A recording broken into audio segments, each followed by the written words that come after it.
tugomba gusoma ijambo ry'Imana muri Matayo 6. Ejo twasomye muri Matayo 5, ubu turasoma 6, Matayo 6. Turahaguruka mu gihe dusoma ijambo ry'Imana. Turahera ku murongo wa mbere. Aha umwami wacu aravuga ati, mwirinde ntimugakorere ibyiza byanyu mu maso y'abantu kugira ngo babarabe. Nimwagira mutyo ntimuzogira impera kuri so wo mu ijuru. Donc, lorsque tu fais l'aumône, ne sonne pas de la trompette devant toi comme font les hypocrites. Niwagira ubuntu ntuzuvugishe inzamba imbere yawe nk'uko indyarya zikora mu masinagogi no mu nzira ngo bashimwe n'abantu. Ndababwire ukuri, baramaze guhabwa impera zabo.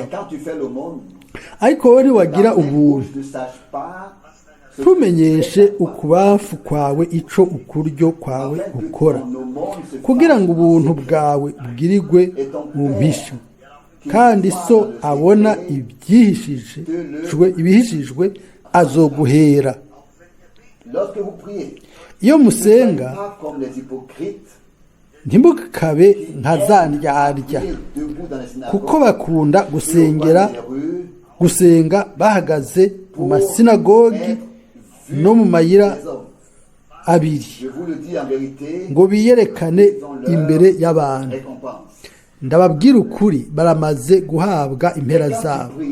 Ariko weho iyo usenga uje haruguru mu nzu yawe, wugare urugi usenge so aba mu mpisho, kandi so akuboneye mu mpisho azoguhera.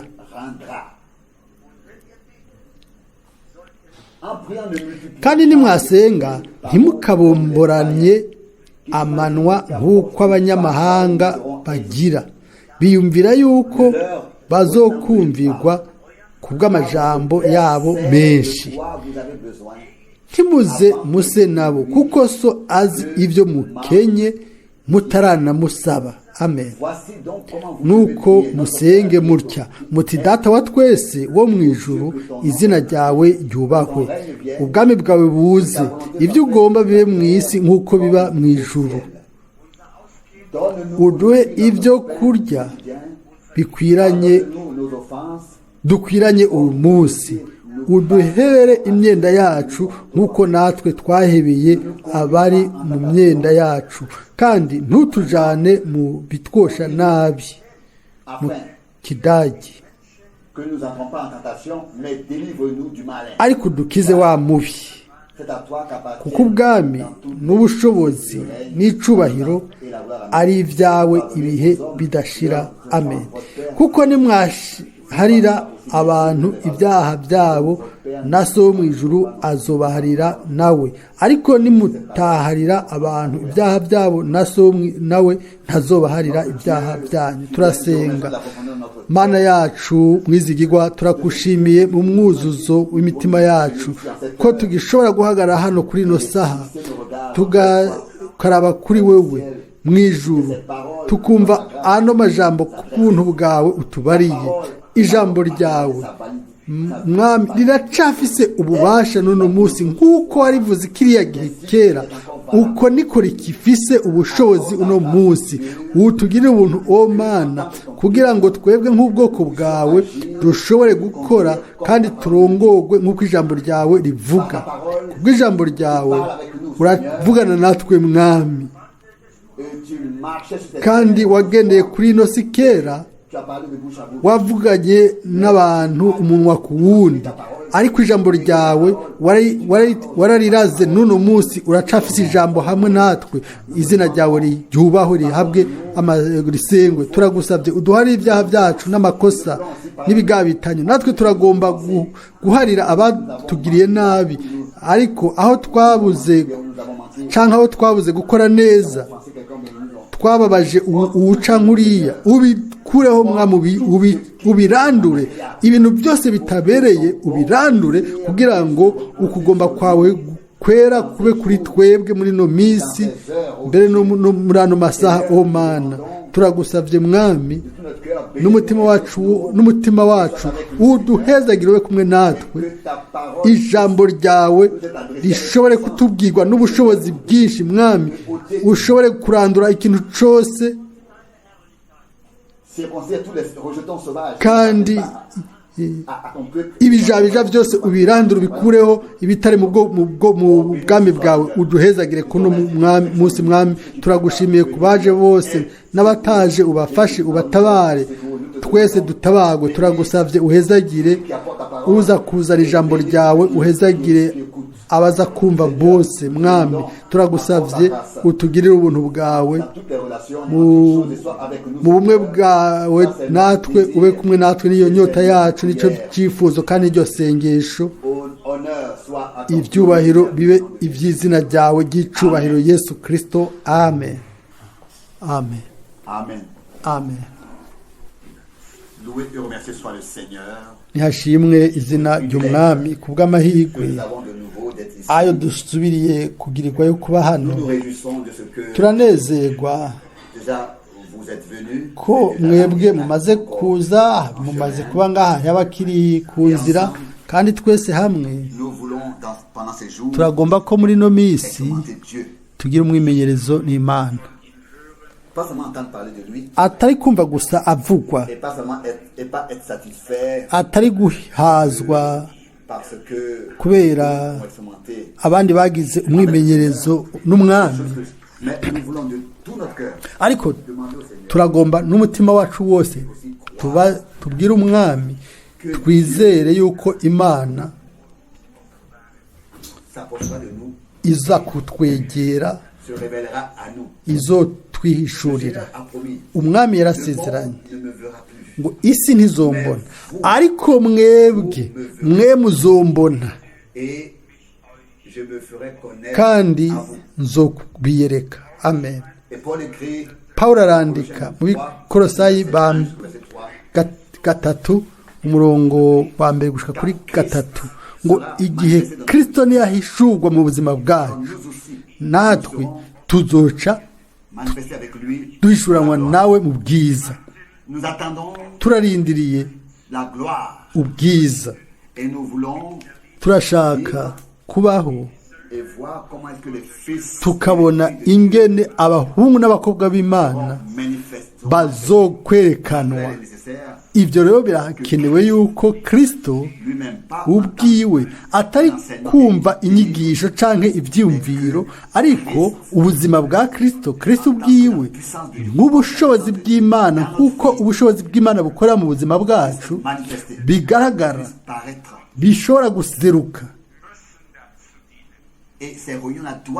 ibyo bikorane bigomba gufasha yuko ivyo bintu Imana yabigeneye ivyo nyene nuko ibintu nkuko nande bifise mu mutima wanje ibi bikorane twagomba kubigira iby'amasengesho twosenze gusa gushikaho amasengesho yacu yo kumvikwa maze inyishu y'Imana umwe wese akayigiramwo umugabane umwe wese akanyegeterwa gushika aho agira ubushizi bw'amanga bw'agakiza kiwe akavuga ati umwe wese akavuga ati ndazi yuko yahari ibyaha byanje ko amakosa yanje byose ko byose yabibambye ku musaraba nanje nkaba ndugwiwe umwe wese ashobore kubivuga turagomba ko twese uwo wese aza kumva ijambo ry'Imana ntabe gusa umuntu yumva ariko abe uwakira ushira ijambo ry'Imana mu bikorwa ibyo yumvise ibyo nivyo Imana ishobore kubiduha ubuntu bwiwe n'ububasha kuri twebwe twese ntidukeneye kwihata ubwacu ariko mu kwizera mu kumvira dushobore kuba mu inyego y'umwami mu kubaha mu kwizera no mu kumvira. Pawulo avuga muri Baroma 16 igihe yaheza icete ciwe mu ncamake avuga ati kugira ngo mu mahanga yose hazemwo kumvira kuvuye ku kwizera. Niko rero amabanga y'Imana muri Kristo yahishuwe kugira ngo kumvira kuvuye ku kwizera mu mahanga. Ubu rero nazanye ubutumwa bwiza bwa Mwene Data Branham kugira ngo nsome imirongo mikeya yo muri ubwo butumwa. Muri bino bikorane singomba kuvuga n'ijwi rirenga. Ivyuma birakora ku buryo abantu bose bashobora kumva, kandi nanje nkaguma inyuma gatoyi hamwe n'inkomezi zanje z'umubiri. Ntaco bitwaye uburyo dushimika ku ijambo ry'Imana canke turizana. Igihambaye cane nuko ubushobozi bwa Mpwemu Yera bufata ijambo kugira ngo rishobore kuba muri umwe wese, maze umwimenyerezo wiharije ku muntu w'ubushobozi bw'Imana. Ivyo rero bijanye n'icigwa ndaza gusoma mu isezerano rya kera no mu isezerano rishasha mu kuvayo igice ca 29 guhera ku murongo wa 43.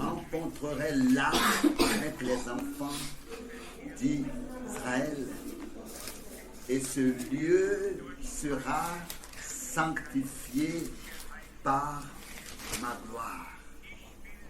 Je sanctifierai la tente d'assignation. Aho niho nzobonanira n'Abisirayeli, kandi iryo hema rizokwezwa n'ubwiza bwanje. Nzokweza iryo hema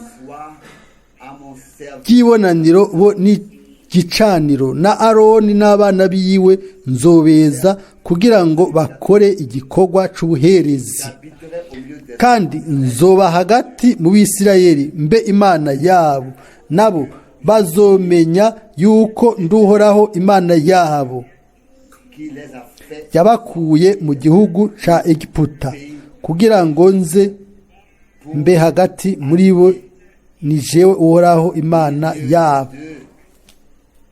Je suis l'Éternel, leur Dieu. Au chapitre mu gice ca 34 turasoma duhere ku murongo wa 29. verset 29. 29. Moïse descendit de la montagne de Sinaï, ayant les 2 tables du témoignage dans sa main. Mose amanuka uwo musozi Sinayi afise mu minwe vya bisate vyompi biri kwibishinga intahe. Kandi aho yamanuka uwo musozi ntiyarazi yuko mu maso hiwe haca ibibatsi kubw'uwo bahora bakibukana. Umurongo wa 33. Mose amaze kubibabarira yitwikira mu maso. Quand Moïse entrait devant l'Éternel pour lui parler, il ôtait le voile. Ariko iyo yinjira imbere y'Uhoraho ngo abonane nawe, yakura uwo mwitwikiro gushitsa asohotse. Amaze gusohoka agashikiriza Abisirayeli ivyo abariwe. Abisirayeli bakabona mu maso ha Mose haca ibibatsi.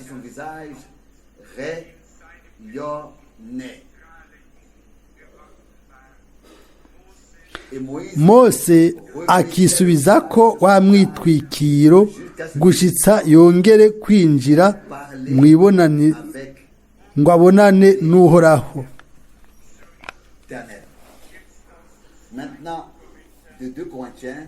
Ubu rero Abikorinto ba kabiri igice ca 3 Ici, nous lisons hano turasoma le verset ku murongo 6. wa gatandatu. Il nous a aussi rendu capables, 2 Corinthiens 3, verset 6, ariko ni ba kabiri gatatu une nouvelle alliance, non de la lettre, umurongo wa gatandatu. Niyo yadushoboje kuba abakozi b'isezerano risha, yamara si abakozi car la lettre b'ibyandikishijwe inyuguti, du ministère ariko n'ab'imwemu, kuko ibyandikishijwe inyuguti byicisha, ariko imwemu ihesha ubugingo. Yamara ubwo bwabuzi bwandikishijwe inyuguti zizokorogoshwe mu mabuye, à cause de baganzwa n'urupfu, naho bwari bwazananye n'ubwiza. gloire ait été passagère. Ariko ubwo bwiza naho bwagenda bushira, bwatumye abisirayeli badashobora gutumbera mu maso ha Mose. None ko byabaye bityo, ubugabuzi bwuganzwa na mwemu ntiburushiriza cyane kuzana n'ubwiza. Ubugabuzi bwo gutsindwa ko ari ubwiza, ubugabuzi bwo kugororoka burushiriza kugira ubwiza bw'akaburarugero. Mbere cyari gisanganywe ubwiza, nta bwiza kigifise, kuko haje ubwiza bukirengeye. Qui lui est supérieur. En effet, si ce qui était passager a été glorieux, ce qui est permanent Igishira ko cari n'ubwiza, igihoraho kirushiriza cane kugira ubwiza. nous pourrions encore continuer à lire Twashoboye kubandanya imirongo ikurikira kumbure umurongo wa 15. qu'à ce jour, quand on lit Moïse, Ariko gushitsa n'ubu ivya Mose iyo bisomwa, ico citwikiro kiba ku mitima yabo. encore dans 2 Corinthiens Mu Bikorinto ba kabiri kandi mu gice ca 4 murongo wa 3. 2 Corinthiens 4, verset 3. Maintenant, si notre évangile est encore voilé, il est voilé pour ceux Ariko naba ubutumwa bwiza twahawe butwikirwa abahona, nibo batizera, bamwe Imana y'iki gihe yahumye imitima, ngo umuco ntubakire w'ubutumwa bw'ubwiza bwa Kristo, niwe shusho y'Imana, de Christ, qui est l'image de Dieu. Donc, jusqu'ici, gushika hano cette sainte et précieuse irino jambo ryera ry'igiciro ry'Imana. cette prédication, Muri buno butumwa bwiza Branham a tenu bwo Mwene Data Branham yavuze, hamwe n'umutwe w'ijambo le dévoilement de ngo Dieu. uguhishurwa kw'Imana canke Imana yihishuye. Les deux choses sont Ivyo bintu bibiri biravugwa. Dieu Imana caché aux uns, yiri yahishijwe bamwe, révélé aux autres. ikihishurira abandi. Les uns voient, Bamwe barabona, abandi ntibabona. Bamwe barizera, abandi ntibizera. et ceux Kandi abizera, à eux que Dieu révèle sa gloire, abo nibo Imana ihishurira ubwiza bwayo, se révèle à eux. ikabihishurira ubwayo. Tous nous savons, Twese turazi Dieu était en ko Imana yari muri Kristo, yari yinyigeje, était aussi en Christ. kandi Imana yari muri Kristo ikihishura, ikigaragaza. Et la révélation de Dieu Kristo niwe guhishurwa kw'Imana en forme humaine, mais qui mu buryo bw'umuntu. Ariko kera ninde yamumenye? les gens disaient, Abantu baravuga bati, nous connaissons turamuzi, ses frères, turazi bene se nabe bashikiwe n'ibindi. et le Seigneur Umwami a dit à haute voix, yavuze n'ijwi rirenga, qui est ma mère, ati, ninde mama? qui sont mes frères, Ni bande bene data? mes soeurs. Ni bande bashikanje? Il donne la réponse. Aca atanga inyishu wenyine ubwiwe, ati abo bose bakora ukugomba kwa data wo mu ijuru, Père qui est dans les cieux, ce sont ari mu ijuru, abo nibo bene data, ni bashikanje, nibo mama. imana ishobore kutugira abantu nk'abo. turazi neza ibyo ari byo muri kino gihe, si gusa ko twoshobora gusoma inkuru zo muri bibiliya byoba biri byiza, ariko ku bw'ibyo ubu tubayeho mu gihe cy'ubuvugishwa. byari bikwiye yuko igihe cy'ubuvugishwa inkuru z'agakiza bijanye no guheraheza maze ku mpera bishyirwe ku gitereko kw'amatara, kugira ngo tube twigishijwe n'Imana ubwayo, hanyuma tube twinjijwe, tube dushikanywe. Ego kwinjizwa ntibikwiriye, ntibihagije. Ibyo Imana iriko irakora ntibihagije gusa kwinjira muri ibyo. Nimba winjijwe mu bintu Imana ikoze, ube ugiye mu mugambi w'Imana. Turashobora kubivuga ko ubutumwa bwiza tukabirimba ko, ariko ntibizoba bihagije. Abinjijwe muri uwo mugambi, reka nawe babe igice cy'uwo mugambi w'agakiza, babigiremwo uruhara, babemwo igice. Ndashobora kubereka yuko abantu bose guhera ku ntango y'ishengero ry'isezerano rishasha bagiriwe ubuntu n'Imana, bakiriye ijambo ry'isezerano mu bihe byabo.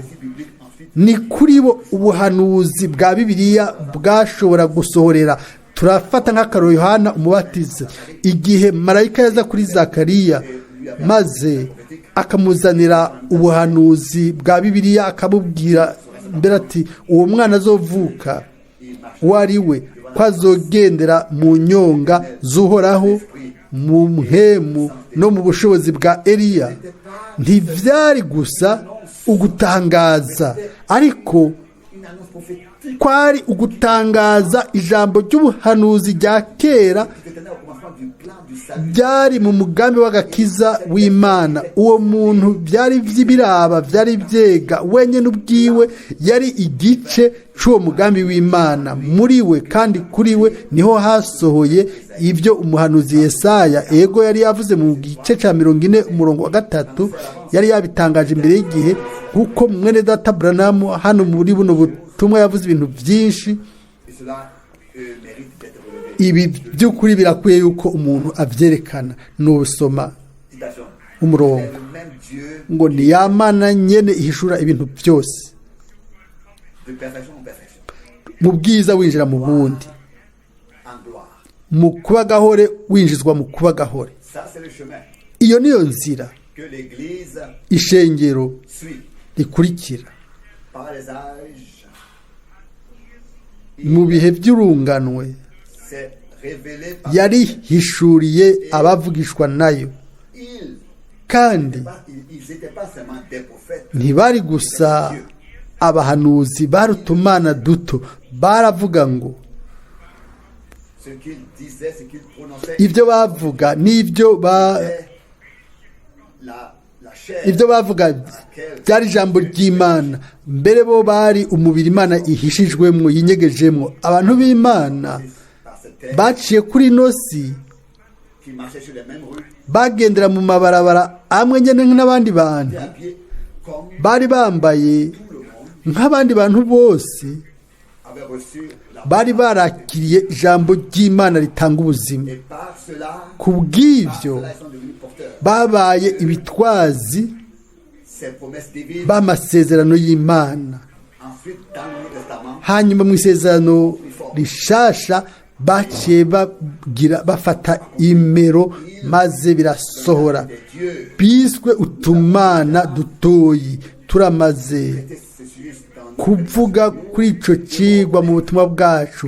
Dutegerezwa kumenya yuko Imana ifata umwana w'umuntu ikamugira umwana w'Imana. Ico ni gifatika c'ukuri c'Imana gushika C'était une promesse. igihe cy'igorogota ryari isezerano, ariko uhereye igorogota iryo sezerano cyabaye igifadika. Abantu bose bavuga ukuzoza k'umucunguzi, k'umukiza. Yohana yashobora kumwerekana akavuga ati ehe nguyu umwagazi w'Imana akura ibyaha abari mu isi.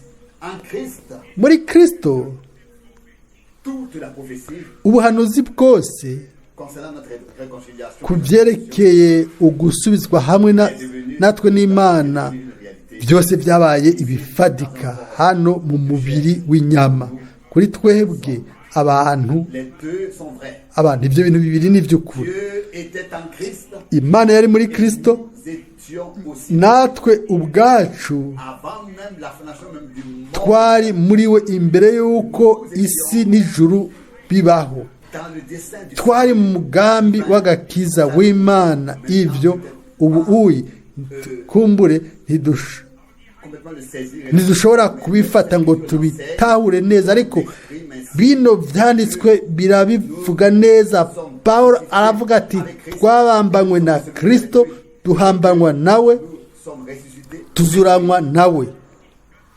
Amen. Ce sont les réalités Ibyo bintu byose ni ibifatika by'Imana. Ubwa mbere qui avaient été comme annonce hari haratangajwe ibyanditswe mu byanditswe byera, ariko uko gutangaza doit devenir ton expérience et mon expérience. igomba kuba umwimenyerezo wanje n'umwimenyerezo wawe n'Imana. Ntibigume gusa byanditswe muri Bibiliya. Birakwiye ko ibyo bintu Ton expérience biba umwimenyerezo wawe n'umwimenyerezo wanje rusange n'Imana. Reka nsome umurongo. Imana yari ihishijwe muri Yesu pour sur la croix kugira ngo ku musaraba igorogota isohoze igikorwa cyo kuducungura. Imana ntiyashobora gupfa nk'imwemu kuko yari uhoraho. Nicyo gituma byari bikwiye yuko ifata ishusho y'umuntu kugira ngo ishobore kubabazwa urupfu. Yarapfuye by'ukuri, ariko ne pouvait pas le faire ntiyashobora kubikora dans sa forme divine, mu mero yayo y'Imana. Yategerezwa kubikora dans la forme mu mero y'umwana que le Fils de l'homme. nk'umwana w'umuntu. Et ça aussi, Kandi ibyo nabyo complètement et entièrement compris. twashoboye kubitahura neza gushika Dans son corps, igihe Imana yari ikiri mu mubiri wayo w'imwemu nka Yehova mu isezerano rya kera ntiyashobora gupfa, ariko la parole ijambo chair ryambaye umubiri a habité parmi nous. riba hagati yacu. Nous avons vu sa gloire. Twabonye ubwiza bwayo, ubwiza Nous avons contemplé sa gloire. twabonye ubwiza nk'ubwiza bw'umwana yabyawe na se, Venu du Père, plein de yaje grâce et de vérité. avuye Je continue à lire. muri se yuzuye ubuntu n'ukuri. Yagomba kuvuka mu mubiri, ibyo turabyizera n'umutima wacu wose. Yabaye umuntu kugira ngo natwe dushobore kugarukanwa mu mero y'Imana. Lui, Wewe sa forme de Jéhovah, il a changé sa forme de Jéhovah yahinduye imero yiwe ya Yehova ya Yehova, yambara imero ya Yesu kugira ngo ashobore gushitsa igikorwa cyo kuducungura ku musaraba igorogota. Kuri jewe kuno mugoroba très important. ibi birahambaye, birakomeye cyane De ce que yuko une fois nous puissions rimwe comprendre dushobore gutahura icyo gikorwa cyakoretse rimwe gusa n'inkomezi ibihe bidashira. Mu kwizera tubyakire kuri twebwe, atari chercher des chemins pour kurondera inzira ngo tuci iruhande, ariko twemere Imana idutore maze tugire umwimenyerezo nayo, et être introduit dushobore kwinjizwa en communion avec lui en tant que mu bumwe n'Imana nk'abana b'Imana. Imana était voilé yari yinyegeje mu dans un corps de chair. mu rusengero rwayo mu mubiri w'inyama. Détruisez ce temple. Umwami yarashobora kuvuga ati nimusambure runo rusengero nzogubaka mu minsi 3. Les gens pensaient Abantu bakibaza bati mu buryo bw'umubiri, mu buryo umwe akavugana n'uwundi ngo on a passé à ngo twubatse icyo kizu imyaka 46, uwo mugabo nawe agomba kucubaka mu minsi 3. Je continue à dire citation. Ndabandanya gusoma uwundi murongo. Imana yari mu mubiri mu rusengero bw'umuntu bwo ku isi. Attentif. Mugabe uko yararejo niko ari n'uno munsi niko ari ibihe bidashira, ibyo ntimubyibagire. Imana irinyegeza ubwayo mu isi, ikinyegeza isi, irinyegeza, irihisha mu mero y'umuntu, yinyegeje isi. Isi yabona umuntu, mbere banamubwiye bati ni umwana w'ikibyagwa, afise dayimoni n'umugwanizi, ni Belzebulu, yakoreshwa na Belzebulu. Bibaza ngo bafise ukuri iyo bavuga ibintu nk'ibyo. Ibyo bibaza imbere y'amaso yabo byabereka yuko umenga bafise ukuri, ariko ni murabe ingene bashoboye kwihenda, kuko ntibari bazi ibyanditswe vyera n'ubushobozi bw'Imana. Niko bikimeze n'uno munsi. Twoshobora twebwe n'urufatiro rwacu rw'umubiri tukibwira tuti 100% dufise ukuri, ariko mu maso y'Imana 100% tuba dutsindwa, tuba turi mu makosa. Ibintu bigomba gushika aho dufise ibyo bibiri, tukamenya ibyo bibiri, tukamenya ko ijambo ry'Imana n'ubushobozi bw'Imana, ibyo bintu bibiri byavuzwe n'umwami kera ngo mwebwe muri mwimakosa murazimira, kuko nimuzi ibyanditswe vyera n'ubushobozi bw'Imana. Ibyo bintu bibiri ivyo dushobore kumva ivyo biratubwira. Uwaronse ijambo ry'Imana ahishuriwe n'Imana arashobora no kurindira kuronka ubushobozi bw'Imana. Imana ntitwigisha gusa kugira ngo iduhe ibyizigiro ngo tugumane inzara maze muri twebwe habemwo inyota. Oya, Imana ivugana natwe kugira ngo ishobore hanyuma kwishura iyo nyota, itange ibyo yasezeranye. Amen. Mu isezerano rya kera, mu gihe Imana yari yicaye ku ntebe y'ubuntu, yari yinyegeje abantu, yari ihishije igitambara c'umuntu. Bari bibazi bati Imana iri inyuma ya kijya gihuzu n'aho batashobora kuyibona. Iyo nkingi y'umuriro ntiyasubiye kubiyereka. Mwarabonye ivyo? Inyuma y'uko inkingi y'umuriro imaze kugenda inyuma y'igihuzu, ntiyasubira kubiyereka mpaka isubiye kwiyereka abantu muri we, muri Yesu Kristo. Imana yari yinyegeje, Imana yari mu bwiza bwayo ku ntebe, hejuru y'intebe y'ubuntu, hejuru y'intebe y'ubuntu, aho hatangirwa ibimazi. Turabandanya gusoma, biratwigisha cyane. Abayuda ntibashobora gutahura ingene Imana yashobora kugira imbabazi, ikagira imbabazi ubwoko bw'abanyabyaha, abantu bayobye nkatwe. Ntibashobora kubona umuntu yabagirira imbabazi, kuko yari yinyegeje, yari inyuma y'intebe y'ubuntu, indani hejuru y'ahatangirwa ibimazi, ahantu hari hakingi, hari igihuzu cabakingira. Maze ivyo bishitse byasobanura kuri umwe yagenda inyuma y'uruhuzu, urupfu rwa giturumbuka. Ubu rero hari ikintu va devenir très important pour nous tous.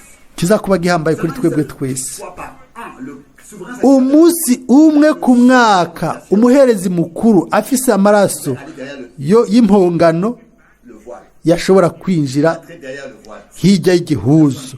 uwundi muntu yubahutse akajayo yacapfa buno nyene. Reka mbandanye gusoma aho rero nta ncungu yari bwabeho, byose byari igitutu, ntibyari bwabe ikintu cuzuye. Icaha cyari kigitwikiriwe Mais pas encore pardonné. ariko nticyari bwaharikwe. Remission des péchés veut dire uguharirwa ibyaha no kuvuga gutandukanywa navyo, icaha kigakarandurwa. le sang des animaux pouvait pas ôter. Amaraso y'ibikoko ntiyashobora kurandura ibyaha. Nico gituma Yehova yari yinyegeje inyuma y'igihuzu. Umuntu yari kucapfa buno nyene S'il avait essayé iyo yagerageza d'entrer kwinjira dans le lieu très saint, hahera cane d'entrer derrière le voile, inyuma y'igihuzu, aho Dieu était caché.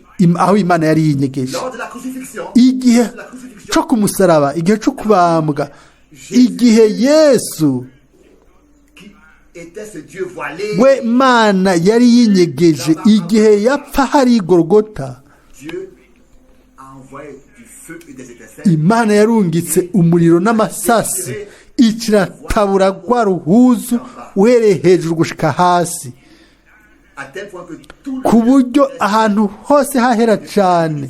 Haciye haba ahagaragara, haciye haboneka, ariko bari impumyi cane kugira ngo babibone, pour reconnaître ce qui s'était kugira ngo bamenye ibyabaye. Aha dufise ukugeranya kwiza cane. Mu isezerano rya kera était caché, Imana yari yinyegeje, était pas personne avait nta muntu n'umwe yashobora kuyishikira. Ninde yagomba kuvugana nayo? Ninde yagomba kumwegera? et celui qui s'était approché uwagomba kumwegera allait derrière le akinjira inyuma y'igihuzu, signifie pour lui la mort kuri we rwari urupfu instantanée, donc tout de suite. rw'ikibiriraho ubwo nyine. Ariko uhereye Golgota, Cela signifie ibyo ubu ni urupfu kuri twebwe twese, tutinjiye hamwe hari igihuzu, tutagiye guhura n'Imana hera cyane, tutagiye gushika ku ntebe y'ubuntu hariya hamwe trône de la grâce. ku ntebe y'ubuntu ahatangirwa ibimazi. C'est ça la révélation que nous devons avoir. Uko niko guhishurirwa tugomba kuronka n'umwami wacu. Nivyo bisobanura kuri twebwe. Ndabandanya uwundi murongo. Ahera cane hari haboneka kuri umwe wese, ntibatahuye ivyo ari vyo. Mbega uno munsi kwa bapagani bakuru uno munsi, Mana, L'âge, bafise ils ont eu l'âge de l'église, harabaye urunganwe rw'ishengero n'umwana w'umuntu, ariko ayo madini aracafise igihuzu c'imigenzo. Guhera kuri Pentekote ico gihuzu caratabutse. Abantu baravuze bati des miracles, iminsi y'ibitangaza yararenganye, Imana yakuyeho igihuzu, tradition d'église maze iyo migenzo y'amadini ont été déchirées yaratabutse, et ont été apportées à la vue. maze ibintu byose byarerekanywe neza. Et malgré tout, ils sont encore prêts Ariko nubwo biri uko, à le crucifier. abanyamadini n'ubu biteguye kumubamba. We Imana yiyerekanye kugira ngo ibonwe n'abantu bose. Aleluya. Bene data, si inyigisho, si ibintu twoharirako, si ibintu aha nta burenganzira dufise byo guharira kuri ivyo. Twebwe iyo n'ikintu cibwina guhishurwa n'Imana, ko Imana yari muri Kristo ikihishurira, ikizuza n'isi hamwe nayo. Kuri bamwe biranyegejwe, ku bandi birahishuwe. Bamwe barizera, abandi baguma mu kutizera, cyane cyane mu buryo bwiharije mu gihe twe tubayemo uno munsi. Uguhishurwa kwa Yesu Kristo, uguhishurwa kwa Yesu Kristo ni gifise guha umuntu uwo ari we wese wakiriye uko guhishurwa, yakwakiriye aguhishuriwe na muhemu w'Imana mu mutima wiwe.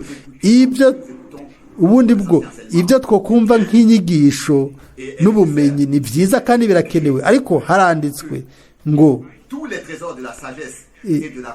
ubutunzi bwose bw'ubwenge no kumenya kw'Imana binyegejwe muri Kristo Yesu. Abakolosayi 2:3. ngo niyatwiyereka, Yohana 14, ubutunzi bwose bw'ubwiza n'ubwenge no kumenya turabihishurirwa. Hano haranditse kandi umurongo ngo hariya Imana yacu igorogota, ariko ngo bari impumyi cyane kugira ngo babibone, nubwo byagaragarira bose n'ubu ntibashobora kubibona. Kubera iki? Kubera ari impumyi. Hanyuma yaciye agendera kwa Pawulo nk'inkingi y'umuriro, ariko mu minsi ya nyuma yagomba kandi gusubira kugaragara inkingi y'umuriro, ukundi gusha yagomba guseruka kugira ngo ihishure umwana w'umuntu, maze ngo isubire kwerekana ijambo ry'ubugingo. ukorera ku bw'ibyo imigenzo yose izokubugwa, amadini azomenagurwa, nta kintu gishobora guhagarika ibyo. Haleluya, nihashimwe Imana yacu.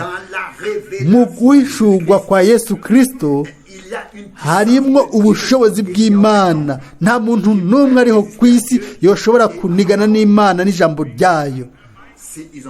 Nimba bafise ibindi vyiyumviro byabo ku migenzo, rero ibyo ni imigenzo yabo, ariko twebwe dufise ibyiyumviro bya Kristo nk'uko byanditswe mu Bikorinto ba mbere 2:16. Ntitugomba kwishira hejuru n'ubuntu bw'Imana gusa turi kumwe nabwo. Mbega Imana ntiyari gufata abanyabwenge bo muri ino si, bari kuronka ubushobozi bwinshi ngo bavuge ijambo ryayo. Twe turi iki? Twebwe duhinda agashitsi mbere no guhinda agashitsi tukaza kuvuga ijambo ryayo, ariko Imana iminsi yose irazi ibyo ikora, irazi abifata. Ifata Bwongeye, igafata abarimyi, ifata uwigombye ikihishura. Yihishuriye abiwe, ibahishurira n'ijambo ryayo. Ndabandanya gusoma umurongo. Mbega ibyo bizotanga mpwemu ameze gute?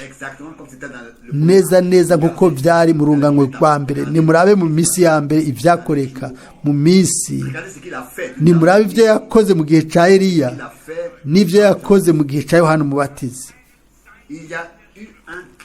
Habayeho igihe cyo mu byanditswe byera aho umuntu yagenda inyuma y'icyo gihuzu, kuri we hasobanura urupfu rw'ikibiraraho. Ariko ubu ni urupfu iyo umuntu atinjiyeho, umuntu atagiye aherahe cyane ni urupfu. Amen. Ni mudashoboye gutabura igihuzu cy'imigenzo yanyu, mudashoboye gusambura ayo madini ayo murimwo ngo mubone Imana, ibyo kuri mwebwe bisobanura urupfu. Kubw'imigenzo, kubw'anemera n'inyigisho z'ibinyoma, muri nk'ubwo mupfunitswe ku maso mugakorakora. Nta muntu n'umwe akeneye gusoma mu isezerano rishasha ko rwa ruhuzu rwa Mose rukiri kuri Isirayeli. Mbere no mu buryo nk'ubwo turashobora kuvuga tuti ibyanditswe byera byo mu isezerano rishasha byagumye bihishijwe abantu gushika muri kino gihe. Mbega ninde yinjijwe n'Imana mu ijambo ryayo? Ninde Imana yafashe nawe ikamushyira mu ijambo ryayo? Ninde Imana yamenyekanishije ijambo ryayo? Ni umukuku muto cyane ugeranije na bijya bigwi binini cyane usanga byose byiyitirira Kristo mu byita by'abakristo byose. Ni bande ab'Imana yihishuriye muri no minsi? Abantu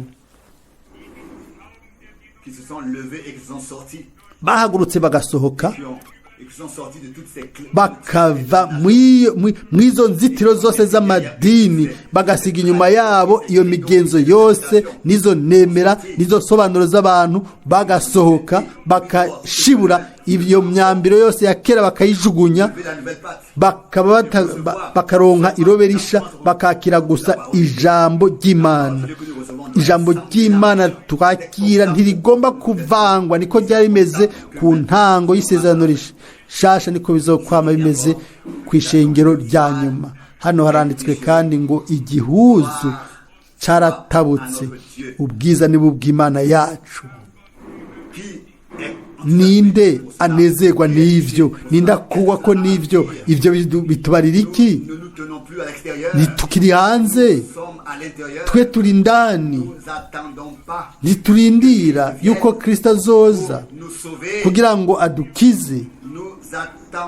Turindire yuko agaruka, turindire yuko agaruka ngo adutware iwe nk'umugeni, we umucunguzi wacu. Tubona intebe y'ubuntu, igicaniro cy'ibimazi kiri kwa maraso y'ukuzuzwa n'Imana, tukabona iruhande yiwe isanduku y'isezerano, tukabona ryuguruye ijambo ryamaze guhishurirwa babandi binjira ahera cyane kugira ngo bagaragare bari mu nyonga y'Imana, bamuhure nayo.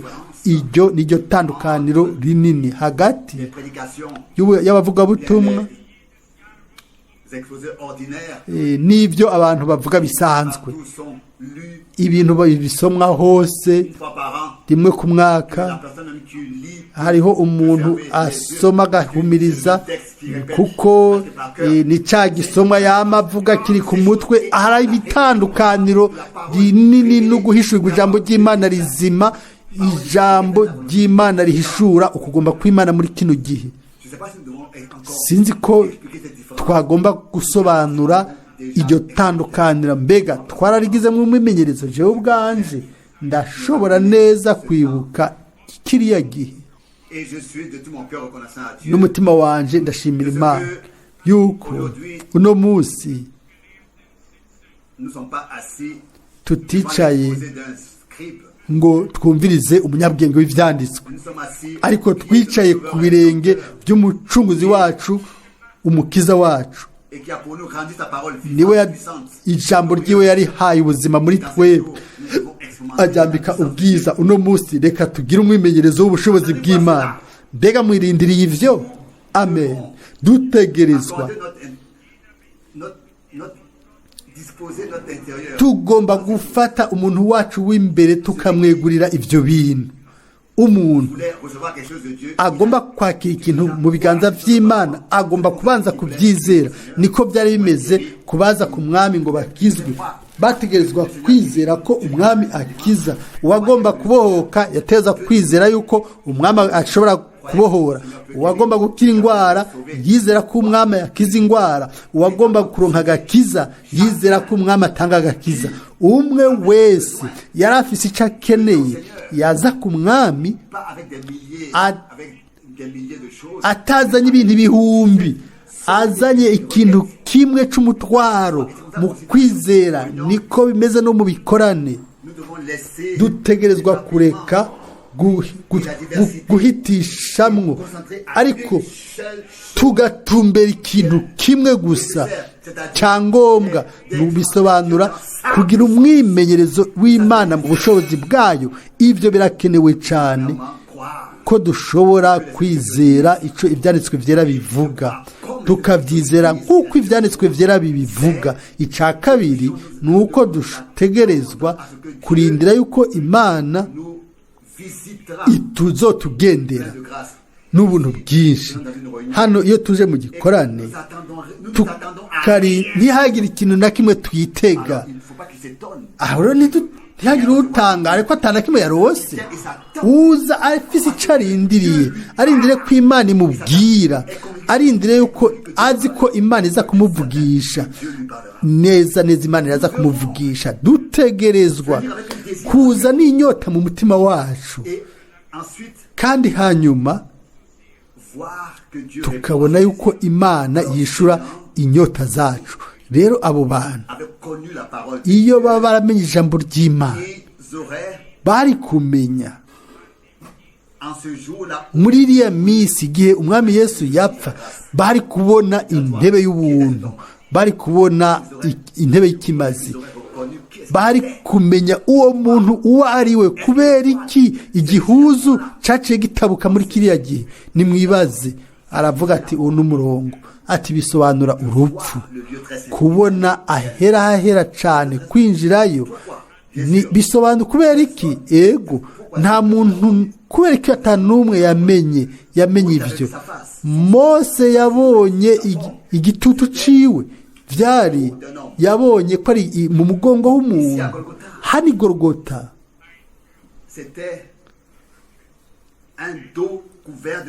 yari umugongo wuzuyemo amaraso, ariko nubwo biruvyo yari wa muntu nyene. Imana yagomba kubereka uwo ari we. Ariko bakundwa, ni ibyiyumviro by'Imana by'igiciro hano. Mose yabonye mu mugongo hiwe, aravuga ati,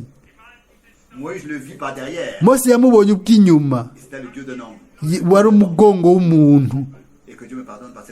Imana imbabarire kubw'amajambo. Imana mu isezerano rya kera yateye umugongo kugira ngo irindire ko hazoza agakiza. Mu isezerano rishasha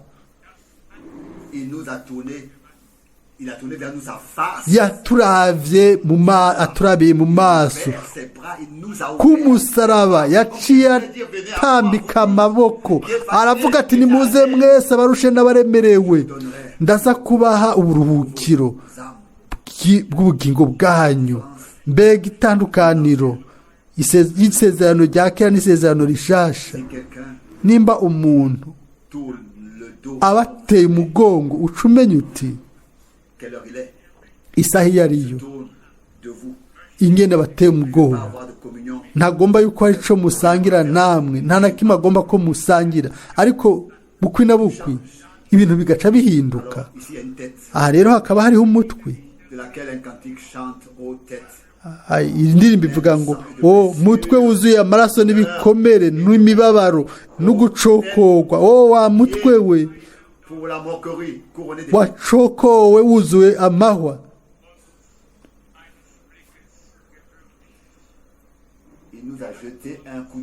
Yaturavye mu buntu bwiwe, araturaba mu buntu bwiwe. Nico gituma natwe tumushimira cyane. Nakijijwe n'amaraso y'umwagazi, nakijijwe n'amaraso y'umucunguzi, ndashobora kumushima. Bakundwa, umuntu wese atahuye urwo rukundo rw'Imana, agakogwa ko n'urwo rukundo rw'Imana, nta kindi kintu yokora kiretse gukorora amosozi, akavuga ati ndikiga mwami ko wangiriye ubuntu, ingene wanyikwegeye ko. Haranditswe kandi hano umurongo muri buno butumwa bwiza ngo Imana yagomba kubereka intebe y'ubuntu.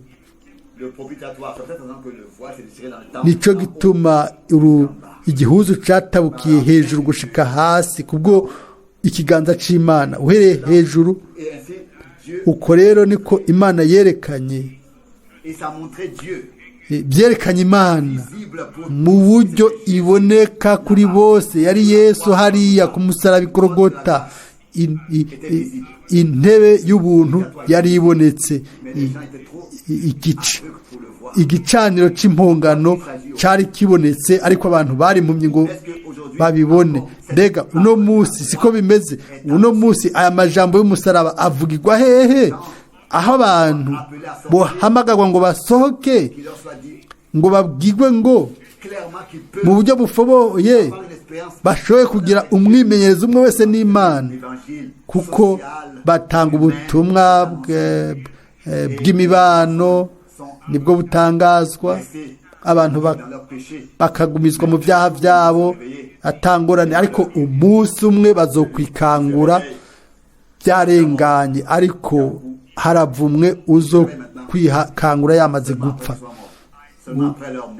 n'uwikangura gusa. hariho umuntu nzi izina ryiwe yari umuntu atunze cyane, niwe avugwa hano Mwene Data Branham aramuvuga nawe nyene ku isi ngo yari afite byose, ibigega byo byari byuzuye. yaravuga ati mutima wanje nezerwa n'ibyo n'ubwo butunzi bwose. iryo joro nyene yabwiwe ati wagipfuwe, uno munsi ubugingo bwawe urabubazwa. uwo muntu aca arikangura amaze gupfa, kandi byari indegagihe. ati mw'iyo minsi, ino minsi naribajije ingene biteye ubwoba ko abantu bikangura mu gihe carenganye. birateye ubwoba cyane iyo ugomba gufata urugendo ugasenga, iyo ugomba kuja mu ndege. hari ibintu byinshi bibabaza, ibintu bitari byiza, ariko nta kintu kibabaje nka kino kintu c'ukuri, yuko abantu mu buzima bwabo bwose babuze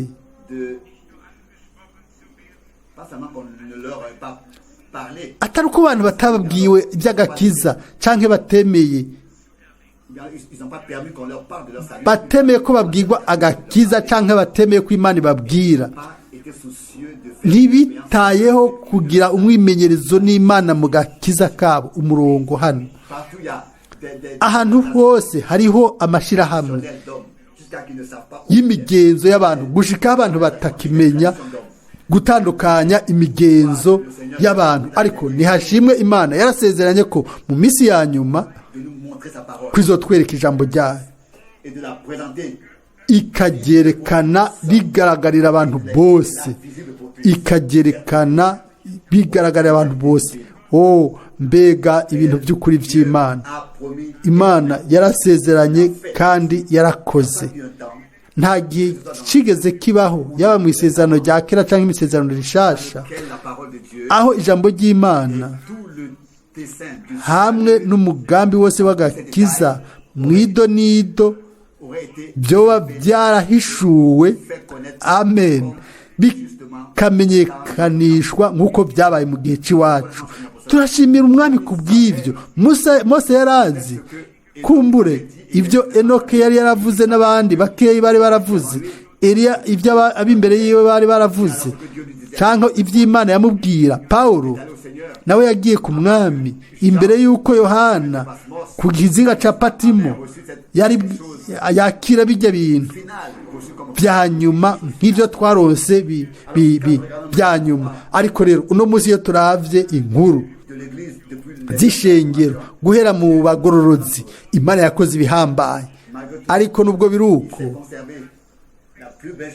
hari ikintu kinini abantu bazi cagumyeho kugira ngo izogitange ku mpera, izokimenyekanishe ku mpera. uno munsi rero ko twagiriwe amahirwe yo kubaho mu gihe c'ubuntu, niho tuje rero. Imana nishimwe ku bw'ivyo, amen. turashobora rero kubonerwaho ano masezerano yahawe, yatanzwe, agatangirwa impera y'inkuru z'agakiza. twe ntitubyumva gusa, turabyizera, tubigiramo umwimenyerezo, turabyakira iby'Imana yasezeranye byose. muri ino minsi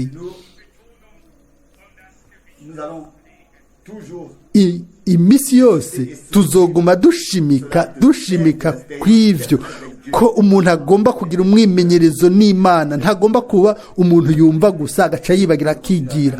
reka mbandanye gusoma. iyo bamenye ijambo bari kumenya Yesu uwo ari we. uno munsi nico kimwe. nimba abantu iyo bamenye ijambo ry'Imana, bari kandi kumenya isaha iyo tubayemo, kandi bari kumenya ibiri kubera mu gihe cy'iwacu. ariko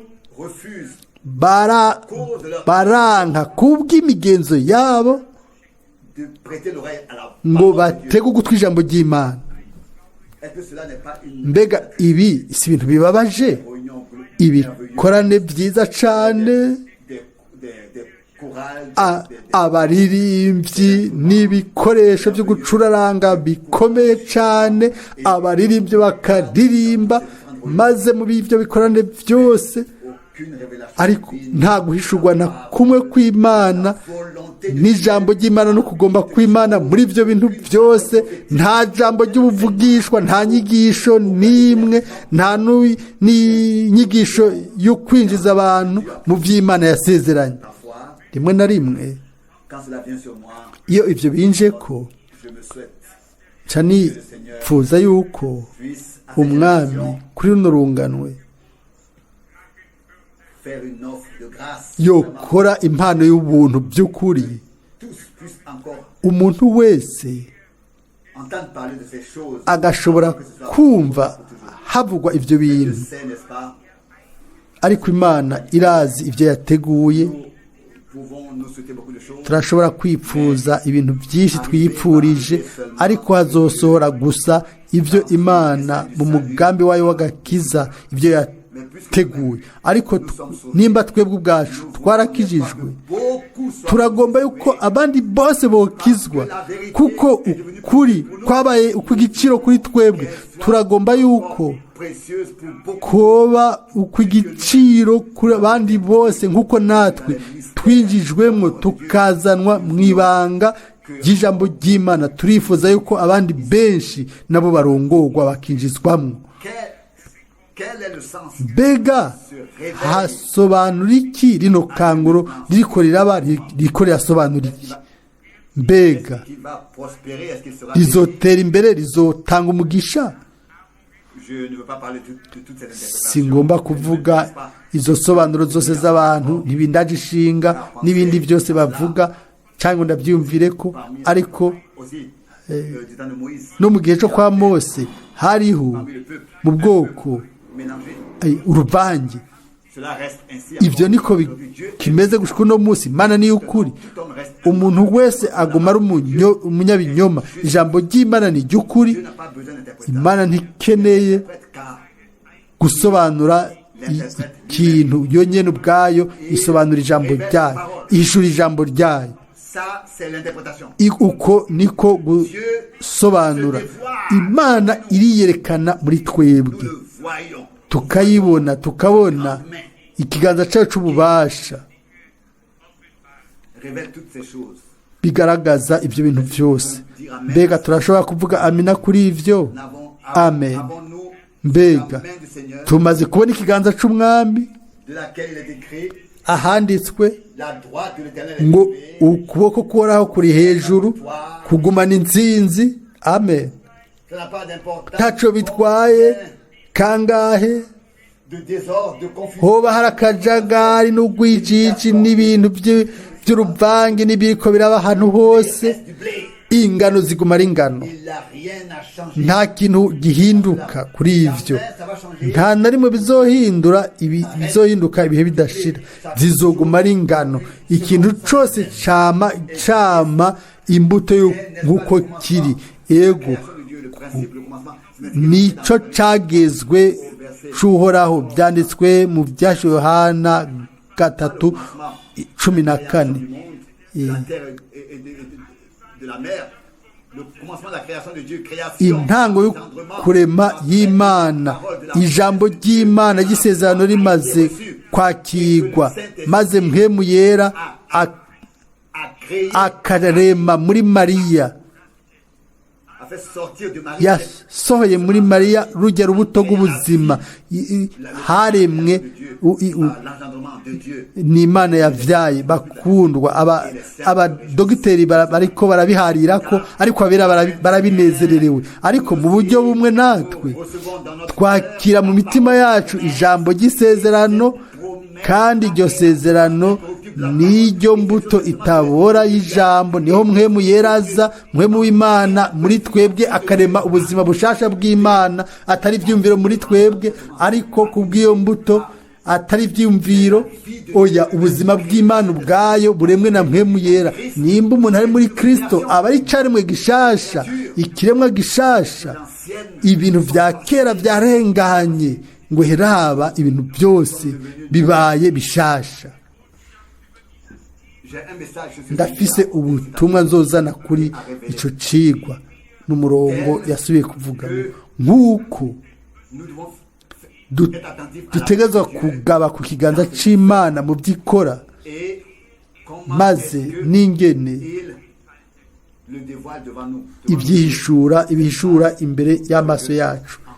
Iryungane reka ndarifatire kuri kino gihe cacu. Kera mwene data Branham gihe yari akiriho yaravuze akiri mu gikorwa ciwe, yavuga ati nta kintu kirahinduka kuri ivyo bintu.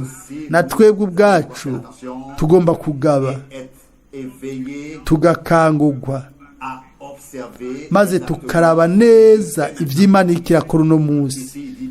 Hano aravuga ijambo kurindi ati ndafise ubutumwa ngomba kuzana kuri ico cigwa, maze ngahishura ingene dutegerezwa gutega ugutwi ikiganza c'Imana, tukagaba ku vy'Imana ikora n'ikiganza cayo, n'ingene ibihishura imbere yacu. Ntidukeneye kugaba ku vyo abantu bakora n'ivyo basobanura n'ivyo berekana, nta kazoza bifise ivyo, ariko turagomba kuba ariho turi iyo igihe Imana ihishura ijambo ryayo no kugomba kwayo n'umugambi wayo w'agakiza, igihe ibi vyerekana imbere yacu ijambo ryayo no kugomba kwayo, nk'uko umwubatsi atanga ido n'ido y'inyubakwa, uko niko natwe niko tugomba kuraba mu mugambi w'Imana. Turagomba kubona ivyikora, ingene ibyerekana imbere yacu. Shengero, mwebwe bavuga butumwa bwiza, namwe musoma bino vyanditswe vyera, mbega ntimushobora kumenya umunsi uwo tubayemwo? Mbega ntimushobora kumenya isaha iyo turimwo? Nimba Imana ubwayo yihishura, nimurabe ingene yafashe rujya ruhuzu rw'urusengero ikarucamo kubiri, kugira ngo bashobore kuronka amahirwe yo kubona Imana no kuyimenya mu buryo bufoboye, ihishuwe imbere yabo. Iminsi yose Imana ikora ikintu kugira ngo iduhe amahirwe dushobore kuyitahura, dushobore kuyimenya, hanyuma ku bw'ubuntu bw'Imana tugiremo umwimenyerezo umwe wese ubwiwe. Hano ishengero, abavuga butumwa, abantu bose basoma bino vyanditswe vyera, ibi nibo vyerekeye. Barasabwe yuko botahura ikibazo barabaje. Mbega murazi isaha? Mbega murazi igihe? Ico murimwo Imana yari ihishuye no mu gihe cacu, yamenyekanishije umugambi wayo w'agakiza. Turabona ibintu mu buryo butomoye ku bw'ubuntu bw'Imana, dufashijwe n'Imana. Hanyuma haranditswe hano ngo nubwo biruko bari impumyi kugira ngo babimenye. Niko bagikora n'uno munsi.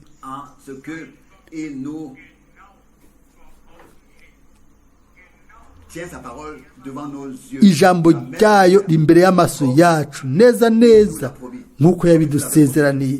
Murabizi? Mbega murazi ico amadini azokora kujya amashengero y'abayuda yakoze? Ishengero ryabaye impumyi, ntirimenye, ntirizi ibyo ari byo uno munsi, ariko ibyo bizoba mu mutima wabo nk'uko byari bimeze kera, ngo mutegerezwa kwinjira muciye muri rujya ruhuzu. Ibyo by'ukuri kuno mugoroba twabitaho. Ntidushobora kuguma hanze hanyuma ngo tuvugane ibintu biri ahera cyane. Nico kimwe tidushobora kuba turi hanze y'igihuzu, ariko twe tubayeho mu gihe ibintu byose byahishuwe.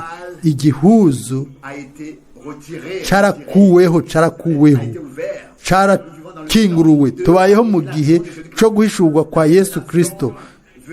Uguhishurwa bivuga kwerekanwa, bisobanura guhishurwa no kumenyekanisha ibyari binyegejwe imbere y'igihe. Mu gitabo cya nyuma cya Bibiliya handitswe ngo uku ni uguhishurwa kwa Yesu Kristo. Amen. Harahiriwe abantu bakiriye uko guhishurwa kwa Yesu Kristo. Imbere no kubandanya ibindi bigabane, abadogiteri benshi barasoma igice cya 6 n'icya 16 bakavuga ibintu byinshi bakandikaho ngaho no mu bindi bigabane. Ariko reka ndababwire nciye bugufi, si ukuvuga ngo suzuguye abandi, ariko umuntu adafise ibimenyamenya c'umurongo wa mbere wo mu gitabo ca nyuma nk'igifadikana muri Bibiliya ntakeneye no kubandanya gusoma kijya gitabo. Ikintu ca mbere Yohana yaronse ni uguhishurwa kwa Yesu Kristo, kandi uko guhishurwa kwa Yesu Kristo niyo ntango, aho niho byose bihera. Maze hanyuma muko guhishurwa ubutunzi bwose bw'ubwenge bw'Imana n'inyigisho z'Imana bica biriyugurura. Kuri abo bose bakiriye mu kwizera bakamenya uko guhishurwa kwa Yesu Kristo, atari ku bwenge bwabo bw'umubiri bw'isi canke kutahuzwa kw'isi. N'ubwenge bwacu ntitwotahura Imana, ntibishoboka. Wosobanura Imana gute? Ntitunashoboye kwisobanura twebwe uko turi. Sindabona umuntu n'umwe yoshobora gusigura wenyene uko ari, ukabaza n'umudogiteri ingene umuntu yaremye. Ninde yosigura Imana none? Ninde agomba gusobanura ubuzima bwo mu katsi, ubuzima bwo mu ishurwe burihe, ko byose bipfa mu gihe cici, byose no mu gihe c'ubukonje byose bikaba bipfuye, agatasi bikagaruka ubuzima. Ninde iyo bisobanura? Nta muntu n'umwe ariho. Ntibikenewe, ntinakiwe. Ibyo dukeneye ni ibintu bizima. Imbere yuko n'ikintu kibaho, Imana yariho. Imana ni ukuri guhoraho, irashobora kwishura iri mu ijuru nka data, ku isi ikishura mu mwana, iri muri twebwe ku bwa mpwemu yera, ariko ikaguma ari Imana imwe yonyene. Iyo dutegerezwa n'umutima wacu wose, niyo tuzanira amashimwe dutegerezwa kuyiha. Haranditswe kandi undi murongo, mutegerezwa kwinjira muciye muri kijya gihuzu. Ni gute Imana yashobora kugira imbabazi, ikagira imbabazi abantu bayishibuye? Nimwibaze ingene byari bimeze. Imana yarihishura, Imana yari yahishuye ibyari inyuma y'igihuzu. Ijambo ryari rihishijwe, ariko ryari icyo gihe ryari rihishuwe, ryari mu isanduku ry'isezerano, kandi ryari ijambo. Niyo igihuzu cakingira. Yesu Kristo yari ijambo, kandi iminsi yose n'ubu aracari ijambo. Uno munsi igihuzu c'imigenzo, ukundi gusha, biracahisha ijambo. Mbega siko bimeze? Isobanuro z'abantu n'isiguro z'abantu byarapfutse ijambo. Ibiva mu butumwa bwabo ni isobanuro z'abantu.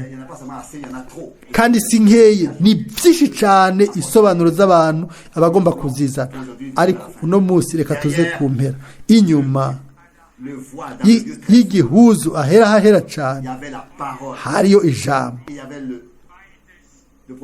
hariyo intebe y'ibimazi, igicaniro cy'ibimazi n'isanduku, ibyo bibiri byama biri kumwe, kimwe iruhande y'ikindi. Abantu bafise uburenganzira bwo kwinjira ku ntebe y'ubuntu ni ba bantu babona, bamenya yuko hano ari ahantu ahera hahera cyane. Aha ni Imana yatugiriye ubuntu, aha niho yatangiye ukuducungura n'ukwiyuzuza nayo natwe, niho ivuganira natwe mu ijambo ryayo. Kimwe ni ukwiyuzuza nayo ku bw'amaraso, amaraso yazanywe ku ntebe y'ibimazi, ku ntebe y'ubuntu. Imana ikaturabana imbabazi imaze kubona amaraso, maze ku bw'ayo maraso yarahariye. Ubu rero igorogota igihuzu cyaratabutse uhereye hejuru gushika hasi, inzira yamaze kugurugwa. Aho rero isezerano ryarashizweho, ijambo riri imbere yacu ntirikinyegejwe, riraboneka, ryahishuwe kuri twebwe. Amen, haleluya. Reka mvuge ivyo mu buryo ntushobora. Abantu bose mu kwizera bagenda bagashika ahera hahera cyane, bakamenya yuko umunsi uhambaye w'ukuzura n'Imana hamwe n'isi wabayeho, maze igihuzu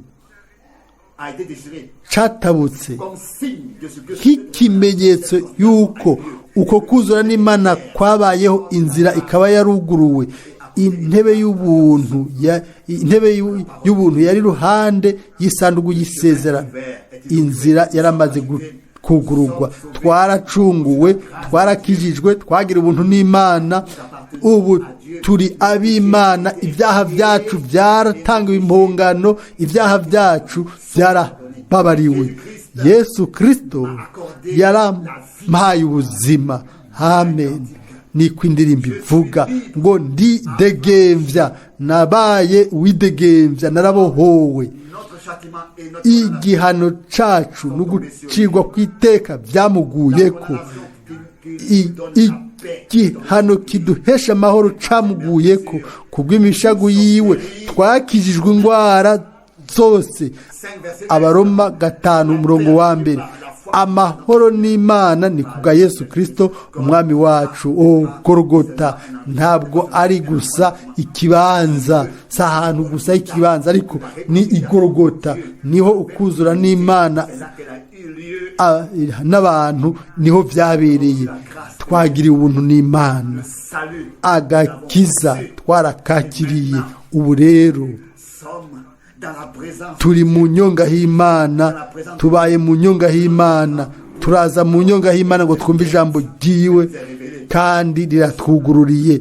Twarahishuriwe, turahera hahera cyane. Bantu b'Imana, bwoko bw'Imana, mwene data na mushiki wanjye, turagomba kumenya yuko tutakiri inyuma y'igihuzu canke ahera, ariko yuko Imana yatugiriye ubuntu, atari kubera twakoze ikintu ciza, ariko kubera igikorwa c'ikimazi cazanywe k'umusaraba igorogota.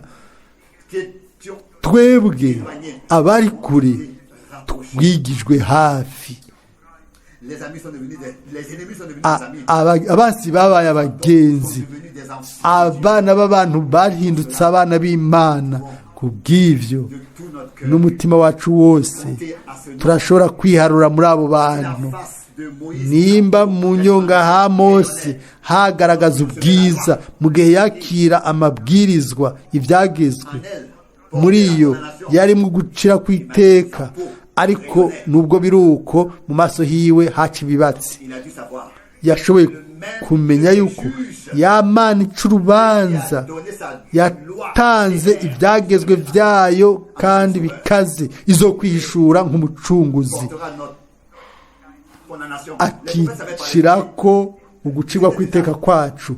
Abahanuzi barabona iby'Imana yabigomba gukora, ibyo tubishimira Imana. Mose mu maso hiwe harakayangana mu gihe yazana ibyagezwe by'Imana n'amabwirizwa y'Imana, maze mu nyuma acashira igitambara mu maso hiwe. Twebwe tugomba kuraba mu maso atagitambara, twirabira ubwiza bw'umwami. Abikorino ba 2:18. Nubwo mu buryo bw'umubiri turuha, umubiri wacu ukaba gahera. Muri twebwe mu mubiri hariyo, muri twebwe hariyo, mu mutima hariyo umuriro, dufise amashimwe. Imana yakoze ibihambaye muri twebwe, yatweretse yuko igihuzu catabutse, kw'inzira yaciwe, twujujwe n'Imana, dushobore kugira intango maze dutangure gukayangana. Mu buryo bw'inyuma biragoye, ariko birashoboka yuko Imana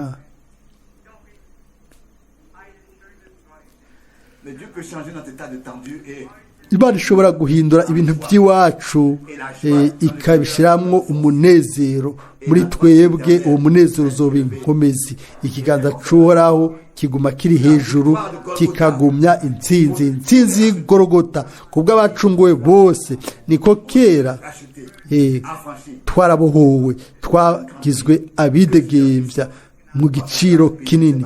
Umwami ahezagire ayo majambo muri twebwe. Amen. Turahaguruka kubw'amasengesho. Kumbure turarimba karirimbo ngo nk'uko ndi ataco nzanye.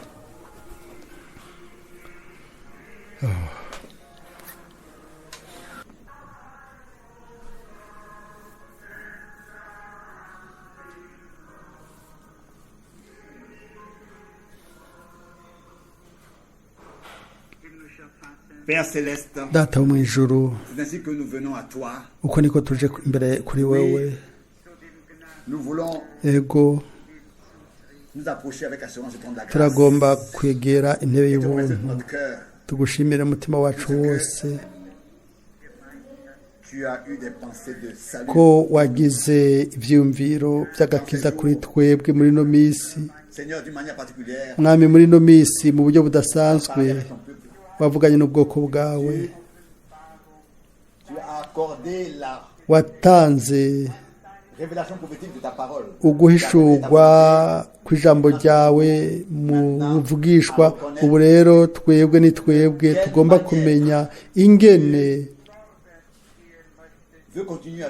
ugomba kubandanyana natwe, dushobore kuronka gufatana n'ibyo uri kurakora n'igikorwa cawe. Udushire mu mugambi wawe, muri porogaramu yawe, dushobore kuba igipande. Mwami, ndagushimiye kubwa bene data bose, kuri bashiki banje bose. Ndagushimiye ku mukuku wawe bose bacunguwe n'amaraso. Mwami, utweze, utwuzuze nkemu yera, maze ugutinya Imana n'ukuyubaha kwera imbere yawe n'ijambo ryawe bisangwe muri twebwe twese. Ushobore kubandanya kutuvugisha mu buryo bw'inkomezi, ushobore kwishura. Mwami, turi ngaha turindiriye, turagushimiye yuko uzokora ibintu byose neza kandi ukazorangiza mu buryo bwiza cyane. Nihashimwe, hashigwe hejuru, hahabwe amashimwe izina ryawe ryera. Amaraso yawe n'ijambo ryawe na mwemu wawe muri ino minsi bishobore gutanga muri twebwe igikorwa ku bwacu no muri twebwe igikorwa cuzuye. Nihashimwe, hashigwe izina ryawe ryera hejuru. Aleluya, amen.